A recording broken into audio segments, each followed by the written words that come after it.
নমস্কাৰ DEE recruitment প্ৰচেছত যোনে যোনে এপ্লাই কৰিছিল তেওঁলোকৰ বাবে এটা ভাল খবৰ ৰেগুলাৰ টিচাৰ LP আৰু UPৰ বাবে ফিজিক্যাল ডকুমেণ্ট ভেৰিফিকেশ্যনৰ নটিচ ইতিমধ্যে প্ৰকাশ পাইছে এই ডকুমেণ্ট ভেৰিফিকেশ্যন প্ৰচেছটো 20 তাৰিখৰ পৰা 11 এপ্ৰিললৈকে চলিব আৰম্ভ হ'ব ভেনুটো ইয়াতে লিখা আছে ৰহিকা Assam agriculture university international guest house খানাপাৰাত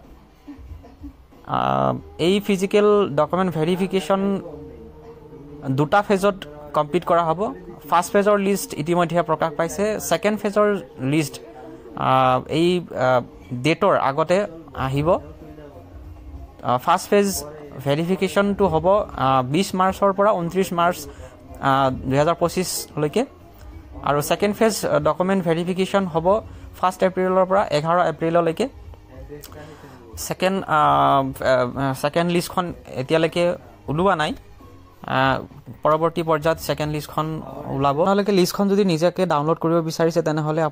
আপোনালোকে গুগলত গৈ এই ৱেবছাইটত সাৰ্চ কৰিব লাগিব DEEAssamGov.in অলপ তলফালে চাব ৰিক্ৰুটমেণ্ট বুলি অপচন এটা আহিছে এই ৰিক্ৰুটমেণ্ট অপচনটোত আপোনালোকে ক্লিক কৰিব লাগিব ৰিক্ৰুটমেণ্ট অপচনটোত ক্লিক কৰাৰ পাছতে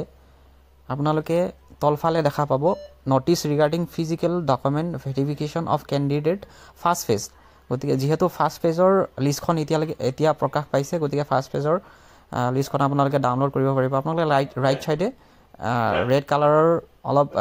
সিম্বল এটা আছে তাতে আপোনালোকে ক্লিক কৰি দিব আৰু আপোনালোকে ডাউনলোড কৰি নিজৰ লিষ্টখন আপোনালোকে চাই ল'ব পাৰিব ধন্যবাদ আৰু অনুগ্ৰহ কৰি আমাৰ চেনেলটো সাবস্ক্ৰাইব কৰি দিব লাইক কমেন্ট আৰু শ্বেয়াৰ